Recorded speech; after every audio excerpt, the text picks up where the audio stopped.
Good morning student.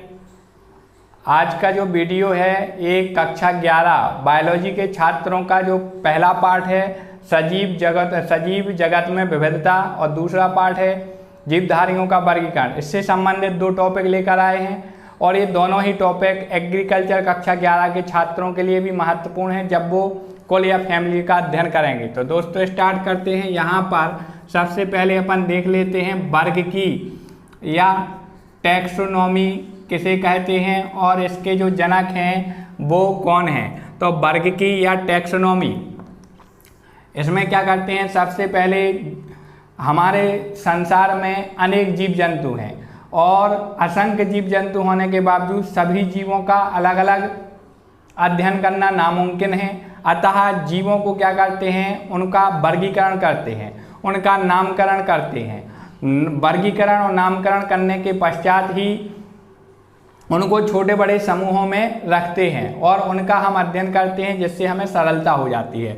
वर्ग की जीव विज्ञान की वह शाखा है जिसके अंतर्गत हम जीवों का नामकरण करते हैं, उनकी पहचान करते हैं, नामकरण करते हैं, उनका वर्गीकरण करते हैं। इन सभी का अध्ययन हम जीव विज्ञान की जिस शाखा के अंतर्गत करते हैं उसी को हम टैक्सोनॉमी कहते हैं। और इसके जो जनक हैं वो कैरोलस लीनियस इसके जनक हैं। ये ध्यान रखना है, टैक्सोनॉमी के जो जनक हैं वो कौन है, कैरोलस लीनियस। और इसके बाद यहाँ पर द्विनाम पद्धति भी समझ लेते हैं जो बहुत ही मोस्ट इम्पोर्टेंट है। द्विनाम पद्धति या इसको हम कहते हैं बाइनोमियल नोमेनक्लेचर। बाइनोमियल नोमेनक्लेचर ये समझ लेते हैं। द्विनाम पद्धति किसे कहते हैं, इन्होंने द्विनाम पद्धति इन्होंने ही दी थी। कैरोलस लीनियस जिनका नाम है, इन्होंने ही द्विनाम पद्धति दी थी और इन्होंने कहा था प्रत्येक जीव जाति या प्रत्येक जीव का नाम दो शब्दों या दो पदों से मिलकर बना होता है, जिसका पहला पद वंश को डिनोट करता है, वंश को प्रदर्शित करता है और दूसरा जो शब्द है वो जाति को, स्पीसीज को। तो पहला जो जीनस को डिनोट करेगा और दूसरा जो है वो स्पीसीज या जाति को प्रदर्शित करेगा। वर्गीकी के जो पदानुक्रम है, वर्गीकी में सबसे तो वर्गीकी के पदानुक्रम देख लेते हैं। जैसे जगत है, इसको हम किंगडम कहते हैं, किंगडम जगत। फिर इसके बाद आता है संघ, संघ इसको हम फाइलम कहते हैं, फाइलम। और संघ के स्थान में पौधों का जब वर्गीकरण करेंगे तो वहाँ पर विभाग होगा, पौधों में विभाग होगा और इसमें संघ होगा। जगत, संघ, वर्ग तो इसको क्लास कहेंगे। गण इसको हम ऑर्डर कहेंगे, ऑर्डर। और इसके बाद आता है कुल, इसको हम फैमिली कहेंगे, फैमिली। और इसके बाद आता है आपका वंश जिसको हम जीनस कहते हैं। और इसके बाद जाति जिसको हम क्या कहते हैं, तो इसको हम स्पीसीज कहते हैं। ये पदानुक्रम है वर्गीकरण का। वर्गीकरण का पदानुक्रम में सबसे बड़ा जो वर्ग होता है टैक्सॉन होता है, उसको हम क्या कहते हैं, किंगडम कहते हैं। और सबसे जो छोटी होती है उसको हम जाति या स्पीसीज कहते हैं। तो वर्गीकरण का सबसे बड़ा पद जगत, किंगडम, और सबसे छोटा जो पद होता है उसको क्या कहते हैं, जाति कहा जाता है। और यहाँ पर देख लेते हैं द्विनाम पद्धति में, बाइनोमियल नोमेनक्लेचर में वंश और जाति से मिलकर, जैसे हमने मटर का नाम है तो मटर का नाम हम इसको लिख सकते हैं पाइसम सेटाइवम। ये जो होता है पाइसम सेटाइवम, ये नाम है मटर का। मटर जो है इसका जो वैज्ञानिक नाम है पाइसम सेटाइवम है और पाइसम वंश को और सेटाइवम जाति को प्रदर्शित करेगा। इसी प्रकार हमने जैसे शेर लिया, शेर का वैज्ञानिक नाम है पैंथेरा, पैंथेरा लियो। तो इसमें जो पैंथेरा है वंश को प्रदर्शित करेगा, लियो जो है वो जाति को। तो चाहे वो पौधे हों चाहे वो जंतु हैं, सभी का नाम दो शब्दों से मिलकर बना हुआ होता है जिसमें पहला वंश और दूसरा जाति को डिनोट करता है। यही जो पद्धति है यही द्विनाम पद्धति होती है। और इसके अलावा जो कैरोलस हैं इन्होंने द्विजगत वर्गीकरण भी दिया था। संपूर्ण जीव जंतुओं को पौधों और जंतुओं में विभक्त कर दिया था, पौधों और जंतुओं में बांट दिया था। इसके बाद अपन देखते हैं वर्गीकरण के अनेक वर्गीकरण किए गए हैं जिसमें 5 जगत वर्गीकरण जो है वो बहुत ही महत्वपूर्ण है। कौन सा वर्गीकरण? 5 जगत वर्गीकरण जो है वो बहुत ही मोस्ट इम्पोर्टेंट है। तो यहाँ पर हम समझ लेते हैं 5 जगत वर्गीकरण। यहाँ पर देख लेते हैं 5 जगत वर्गीकरण किसने दिया था? ये दिया था R.H. व्हिटकर ने। जो R.H. व्हिटकर वैज्ञानिक थे, इन्होंने सन 1969 में 5 जगत वर्गीकरण दिया था। अर्थात सभी जीव जंतुओं को 5 जगतों में डिवाइड किया था। सबसे वर्गीकरण का सबसे बड़ा पद टैक्सोन कौन होता है? जगत होता है। तो कौन कौन से वो 5 जगत थे वो देख लेते हैं। सबसे पहले मोनेरा जगत था, दूसरा जो था प्रोटिस्टा जगत था, प्रोटिस्टा जगत। तीसरा जो है वो कवक जगत।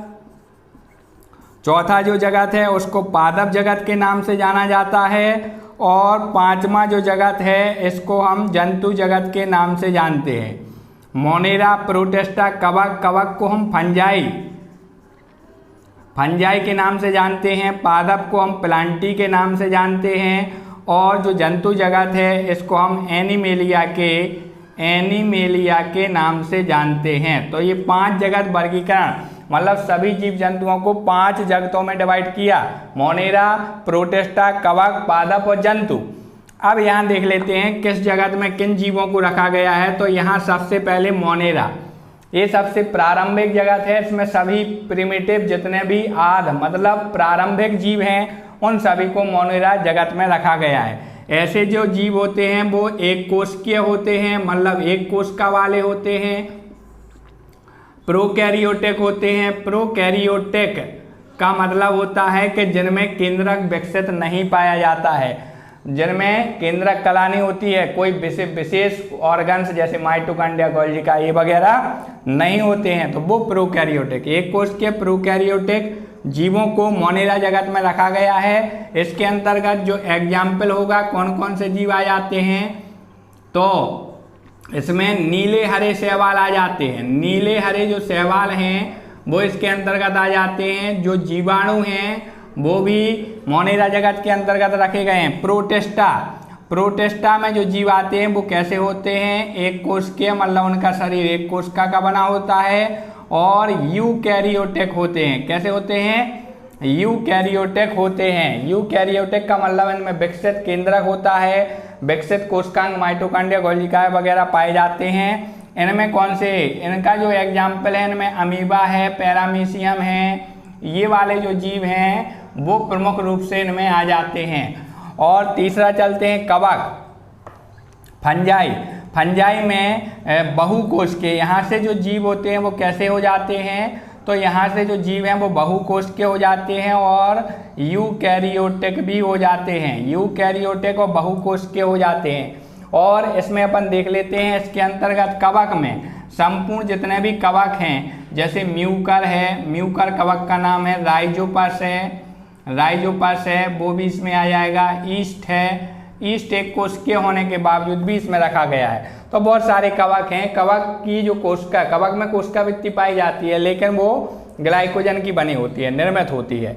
पादप, ये जो कवक हैं, कवक कैसे होते हैं? भोजन बनाने में असमर्थ होते हैं क्योंकि इनमें क्लोरोफिल होता नहीं, पर्णावरण होता नहीं, स्वयं भोजन नहीं बनाते हैं।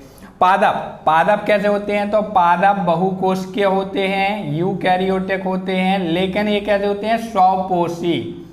कैसे होते हैं? स्वपोषी। ऑटोट्रॉफिक होते हैं, मतलब ये अपना भोजन स्वयं बना सकते हैं। हरे होते हैं, पर्णहरे में क्लोरोफिल में होता है, प्रकाश संश्लेषण की क्रिया करते हैं, अपना भोजन स्वयं बनाते हैं। सभी पौधे इसके अंतर्गत आ जाते हैं, विकसित शैवाल इसके अंतर्गत आते हैं।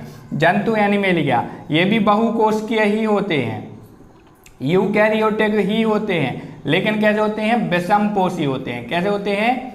विषमपोषी या परपोषी होते हैं, अर्थात इनमें क्लोरोफिल नहीं होता है, ये अपना भोजन स्वयं नहीं बना सकते हैं और एक दूसरों पर आश्रित होते हैं। जितने भी जंतु हैं, चाहे वो केंचुआ है और चाहे वो कॉकरोच हो, चाहे मछली हो, मेढक हो, मनुष्य हो, ये सभी किसके अंतर्गत आएंगे? जंतु एनिमेलिया के अंतर्गत आएंगे, जंतु जगत के अंतर्गत आएंगे। तो आप जगत समझ गए होंगे। 5 जगत वर्गीकरण समझ गए होंगे। मोस्ट इम्पोर्टेंट है, सभी जीवों को इन 5 जगतों में डिवाइड किया गया है, मोनेरा, प्रोटिस्टा, कवक, पादप और जंतु।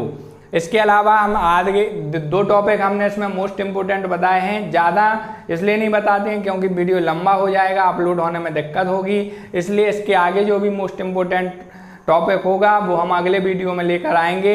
वीडियो आपको पसंद आता है तो आप वीडियो को सब्सक्राइब जरूर करें, दोस्तों को शेयर करें और लगातार नोट्स बनाते रहें। धन्यवाद, थैंक यू।